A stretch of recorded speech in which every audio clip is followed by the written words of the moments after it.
শুভ সকাল বন্ধুরা, কেমন আছো সবাই? আশা করি ভালো আছো, সুস্থ আছো। আমরাও বেশ ভালো আছি ও সুস্থ আছি। তবে আমি একদম ভীষণই অসুস্থ হয়ে যাচ্ছি। যত দিন যাচ্ছে ততই আর কি আমার অসুবিধাগুলো বেড়েই যাচ্ছে। তো যাই হোক, এদিকে ফুলগুলো কিন্তু বেশ সুন্দর করে ফুটে গেছে। আর আজকে সকাল সকাল আমি মুখ হাত ধুয়ে চা করতে আসলাম। আর এসেই দেখি চায়ের জন্য জল বসিয়ে দিয়েছি, দেখছি গ্যাস শেষ হয়ে গেছে, শুধু জলটা গরম হয়েছিল। তো এখন কি করার, আর এই যে উনান ধরিয়ে নিতে হবে। আর চা করা বন্ধ করে দিলাম, যা আছে তাই ওরা খেয়ে নিচ্ছে। আর এদিকে আমি ভাতটা বসিয়ে দিলাম, কারণ মেয়েদের আজকে থেকে পরীক্ষা শুরু হবে। আর ওদের তো ভাতটা রান্না করতেই হবে, করে দিতেই হবে। কারণ যাই হোক, এখন তো আর সেরকম রান্নাবান্নার আর কি অতটা নেই, কারণ অনেক কিছু সবজি করতে হয় না। আর সেরকম এখন বাটাবাটিও কিছু করার নেই। সিদ্ধ ভাত রান্না করতে কিন্তু তেমন অসুবিধা হয় না, আর সময়ও লাগে না। কিন্তু আজকে জানি না আমার রান্না করতে এতটা কষ্ট হচ্ছিল, কি আর বলবো তোমাদের। কারণ এই যে কালকে যে উনানগুলো আমি মুছে নিয়েছিলাম, একটা জলের মতো স্যাঁতস্যাঁতে ভাব ছিল। আর নতুন উনান, এটাকে ধরাতেই অনেকটাই সময় লেগে যাচ্ছিল। এদিকে উনান আর কি পাটকাঠিতে আগুন ধরিয়ে দিচ্ছি, আর এদিকে কিন্তু নিভে যাচ্ছে। সেই উনানটা ধরাতেই আমাকে প্রায় আধা ঘন্টার মতো লেগেছে। তো যাই হোক, আস্তে আস্তে ধরিয়ে নিতে হবে। আর আজকে যখন হাঁড়িটা কালি করে নিচ্ছি, রেগুলার ভাতটা আর কি উনানেই করে নিতে হবে প্রতিদিনই। তো দেখি কখন রান্না করতে পারি। আর এদিকে কিন্তু পমির বাবা সকাল সকাল গিয়ে, যে আমরা কমল শাক বলি, সেই শাকগুলো নিয়ে আসলো। আর মা কিন্তু বেছে দিচ্ছে। আর এদিকে দেখো আমার উনানের কি অবস্থা, শুধু ধোয়া উঠছে, শুধু ধোয়াই উঠছে। আমি উনানটাকে একদমই ধরাতে পারছি না। আর পাটকাঠি ভেঙে ভেঙে শুধু দিচ্ছি। তো অনেকক্ষণ পরে কিন্তু উনানটা ধরলো। আর এদিকে আমার ভাতটা হতেই অনেকটা সময় লেগে যাচ্ছে। ওই উনানে শাক করতে পারবো না। আর শাক যদিও করতে পারি, আর স্কুলে মেয়েদেরকে নিয়ে যেতে পারবো না। তাই যে ছোট উনানটা আছে সেটাই আর কি ধরিয়ে নিচ্ছে। ওই উনানটা একদমই শুকনা, তেমন একটা কিন্তু সময় লাগে না ধরাতে, খুব তাড়াতাড়ি ধরে যায়, কিন্তু একটু ছোট। আর আমি ভাবছিলাম যে এই যে উনানটা নতুন, সেই উনানটাকে একটু ধরিয়ে নিতে হবে। উনানটা কিন্তু ব্যাকা হয়েছিল একটু, তো ওটাকে আর কি ঠিক করে নিতে হবে। আমি জানি না, যত দিন যাচ্ছে অসুস্থতা আমার বেড়েই যাচ্ছে। একটা সমস্যা ছিল আগে অনেক দিন থেকে, সেটা আর কি হালকা হালকা ছিল, অতটা আর কি গায়ে লাগায়নি। এখন যত দিন যাচ্ছে বেড়েই যাচ্ছে। তো দেখি কবে ডাক্তার দেখাতে পারি। আর আমার এতটা পরিমাণে রাগ উঠে যাচ্ছিলো আজকে, কি বলবো আর। কারণ আমি উনানটাকে ধরাতেই পারছি না। আর এদিকে ছোট্ট উনানটা দেখো খুব তাড়াতাড়ি কিন্তু ধরে যাচ্ছে। আর এদিকে শাকগুলো আর কি বসিয়ে দেবো উনানটা ধরিয়ে নিয়ে। এই ছোট উনানটা না থাকলে আজকে কিন্তু আমি উনান ধরাতেই পারতাম না, আর শাক করতেই পারতাম না, শুধু আলু সিদ্ধ খেয়েই স্কুলে যেতে হতো। আর বাচ্চাদের পরীক্ষা বন্ধুরা, এখন তো নিরামিষ চলছে, তবুও ভালো মন্দ কিছু রান্না করে দিতে হয়। যে শুধু আলু সিদ্ধ আর ভাত খেয়ে যাবে, কেমন জানি একটা লাগছে নিজেকেই। তাই পমির বাবাকে বললাম যে শাক নিয়ে এসো, শাক ভাত করে দিই। আর এদিকে তো গ্যাস শেষ হয়ে গেল হঠাৎ করেই। গ্যাসটা বুক করেছিলাম ঠিকই, কিন্তু একটু সমস্যার কারণে কয়েকদিন আনতে আর কি লেট হয়ে যাচ্ছিল। আজকে তো বাধ্যতামূলক আনতেই হবে। তো এদিকে আবার একটা ঘটনা ঘটেছিল।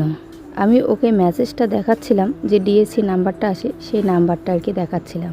তো ও বলছিল যে কোথায় আছে, আমাকে মোবাইলটা দিবে, স্কুলে গিয়ে আমি নিয়ে আসব। নাম্বারটা আমাকে দেখিয়ে দাও কোথায় আছে, মেসেজের মধ্যে কোনটা হয় আর কি। কারণ ডিএসসি নাম্বার আগেরটাও আছে আর এবারেরটাও আছে। ও একটু দেখিয়ে নিল।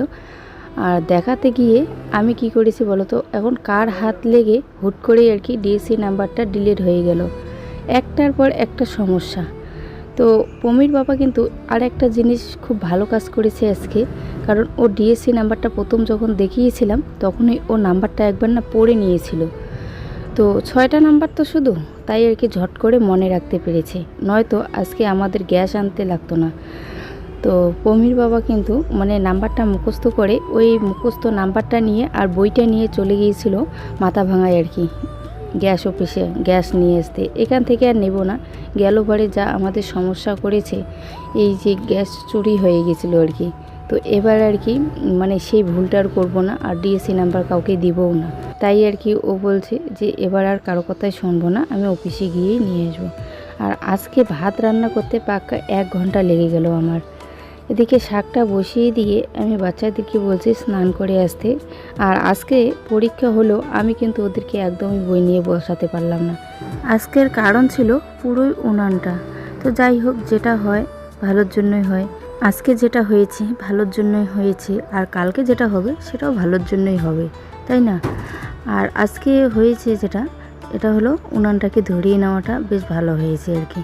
তো যাই হোক, এদিকে আর কি শাকটাও বসিয়ে দিলাম, আর একদমই কিন্তু সিদ্ধ করে নিচ্ছি আর কি। শুধু কড়াইয়ের মধ্যে শাকটা দিয়ে ভালো করে সিদ্ধ করে নেব, তাহলেই হলো আর কি আজকের খাওয়া দাওয়া। তো যাই হোক, এদিকে রান্না বান্না খাওয়া দাওয়া করে বাচ্চাদের নিয়ে যাব আবার স্কুলে আর কি। আজকে ওদের ওরাল পরীক্ষা আছে।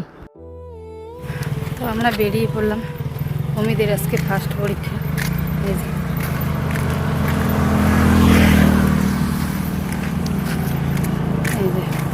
হেঁটে হেঁটেই যাব, বেশি তো দূরে না, না হেঁটে হেঁটেই যাচ্ছি। আজকে ওরাল পরীক্ষা, তাই অত চাপ নেই, একটু 11টার দিকে পৌঁছলে কোনো ব্যাপার না। তো চলো ফিরে এসে কথা বলি। আমরা স্কুলে গিয়েছিলাম, ওখান থেকে কিন্তু পমির বাবা মোবাইল নিয়ে চলে গিয়েছিল গ্যাস আনতে।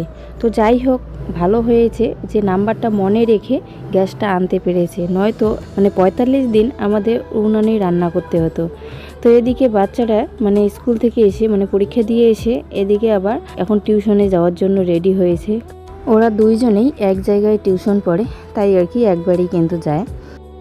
দুই বান্ধবী, ওরা কিন্তু একসঙ্গে দুই বান্ধবী। যাও, পমির বাবা আর কি দিয়ে আসবে। যাও শোনা, যাও। হ্যাঁ,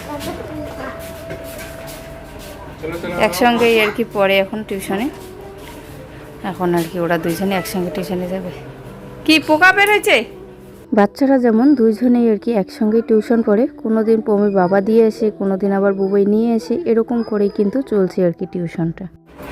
তো বন্ধুরা, মার শরীর খারাপ, আর মা শুয়ে আছে, আর আমরা তো অসুস্থ, জানি তো কি মারা গিয়েছে। মা শুয়ে আছে, মা শরীরে বলে ভালো লাগছে না। তো বাবা বাজার থেকে কি আনলো তোমাদেরকে আমি সেটা শেয়ার করছি। তো আমরা তো ওষুধ ওগুলো কিছু খাওয়া যাবে না, যেমন ডিম, মাছ মাংস তো খাওয়াই যায় না, তেল, সর্ষের তেল খাওয়া যায় না। সেজন্য বাবা এই যে সাদা তেল নিয়ে আসছে, এই যে সাদা তেল, সোয়াবিন, আর এই যে ঘি একটা, গরম গরম সিদ্ধ ভাত দিয়ে খাওয়া যায়, ভালো লাগে খেতে। আর এই যে দুধ,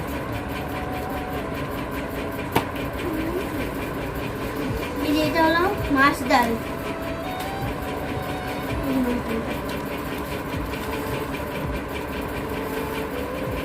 আর এটা হলো মুসুর ডাল, মুগ ডাল। মুগ ডাল, কি ডাল? এটা হলো মুগ ডাল, আর এটা হলো মাছ ডাল। তো এত কিছু আনিনি, এইটুকুই, তেলটা আর তেল এনেছি। তো সর্ষের তেল দিয়ে তো এগুলো করা যাবে না, সেই জন্য বাবা সাদা তেল নিয়ে এসেছিল, সাদা তেল দিয়ে করবো। আজকে যদি রাত্রিটা পেট হয়ে যায় তাহলে 3 দিন হবে। তো কালকে মরেছিল, কালকে যখন সিদ্ধ ভাত খাচ্ছিলাম তখন তো কাঁকরোল সিদ্ধ ছিল আর আলু সিদ্ধ। তো এই 2 দিন থেকে ওগুলোই সিদ্ধ ভাত খাচ্ছি, আর খেতে ভালো লাগছে না, পরীক্ষা শুরু হয়ে গেছে, এসে শুধু সিদ্ধ ভাত খেতে হয়, খুব ভালো লাগছে না। সেজন্য সাদা তেল এনেছে আর সোয়াবিন এনেছে, ওগুলো রান্না করবে মা। সোয়াবিন, দুধ, ঘিটা গরম ভাত দিয়ে খেতে কিন্তু ভালোই লাগে। মা শরীর খারাপ, মা এখানে শুয়ে আছে, তো মাকে মনে হয় ঠান্ডা লাগছে, সেটাই এমন করে শুয়ে আছে। তাকে আমার প্রথমে একটু মাথাতে তেল দেওয়ার পরে আমি কিন্তু মাকে একটু রুটি এনে দিয়েছিলাম খাওয়ার জন্য। মা অর্ধেক খেয়ে আর খায়নি, তারপর আমি খেয়ে এসেছি, রেখে এসেছি।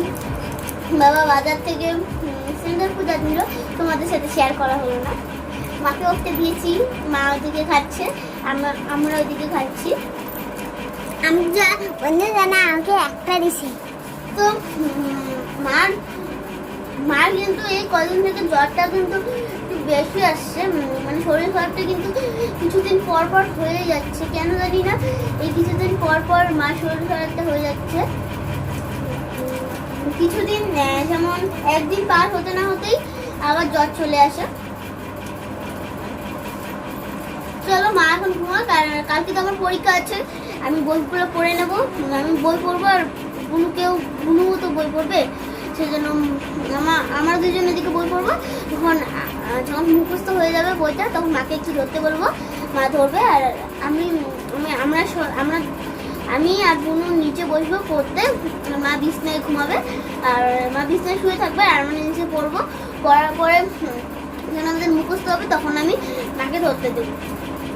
দুজনেই কালকে তো আবার পরীক্ষা আছে, আজকে তো একটা পরীক্ষা দিয়ে আসলাম, কালকে আবার একটা পরীক্ষা আছে। তো আমার এই কয়দিন চলতে থাকবে পরীক্ষা, আর দুদিন হলে আমার মৌখিক পরীক্ষা শেষ, তারপরে লিখিত পরীক্ষা একদিন পর পর শুরু হবে। তো তখন যদি মার জ্বর থাকে তখন তো আরো বেশি বেশি কষ্ট হবে। সকাল 11টার সময় পরীক্ষা শুরু হবে আর আমার 1টার সময় শুরু হবে। তো একবার 11টার সময় নিয়ে যাবে, তারপরে ওর 12টার সময় শেষ হবে, ওকে 11টার সময় নিয়ে যাবে, নিয়ে যাওয়ার পরে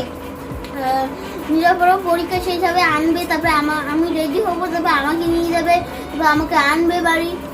কষ্ট হয়ে যাবে, মানে তখন যদি জ্বর থাকে তাহলে কি হবে, এমন করে রোল খুঁজতে হবে, রোল নাম্বার বসাতে হবে।